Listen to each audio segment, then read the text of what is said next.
దేవీ మాహాత్మ్యకాండ అని ఒకటి ఉంది మార్కండేయ పురాణంలో. అందులో అమ్మవారి గురించి ఒక గొప్ప రహస్యం చెప్తారు.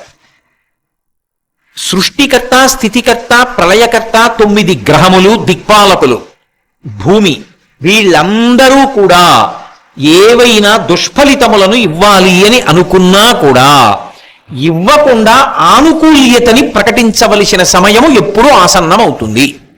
9 గ్రహాలు ఉన్నాయనుకోండి, అందులో ఏదో ఒక గ్రహం చాలా ఉగ్రంగా ఉంది, అది దుష్ఫలితాలు ఇవ్వాలనుకుంటోంది.